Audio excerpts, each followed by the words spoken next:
Hi, in this video I'll be showing you how to create lists on Twitter and how to assign users and tweeters onto lists.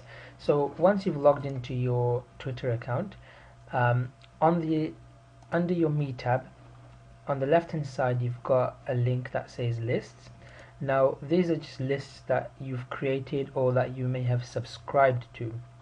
Now, for instance, let's say you want to add an individual onto a list. So, for example, this individual over here, um, when you click on their profile, a small summary box pops up.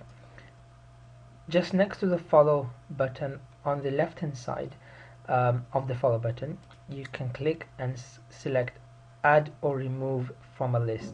So by selecting that, all of your lists that you have already on your account will be visible, so you can tick the lists that you want. So for example, I want to assign this to bloggers, and then you can click on the X to close the box.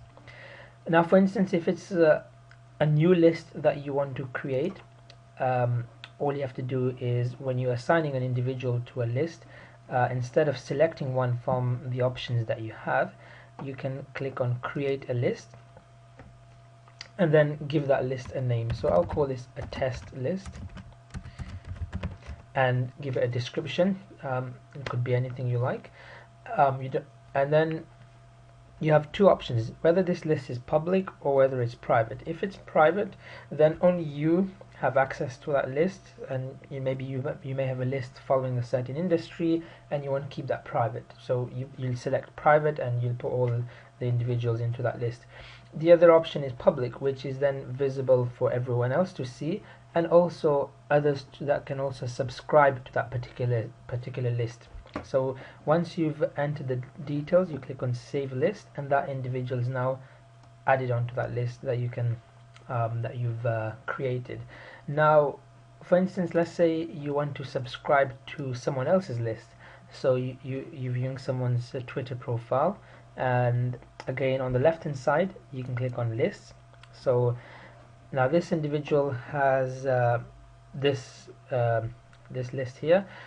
You can click on that and it'll have all his individuals that he's added onto that list. So all you have to do is click on subscribe and you will be now subscribed to that list. So for example, if I click on subscribe, it shows two people have subscribed, so I'm the second person, and under my account on the left hand side I'll have the new list that I've joined, and I can click on that and view what people are tweeting in that list. So that's it. That's how you manage lists and create and assign individuals to lists.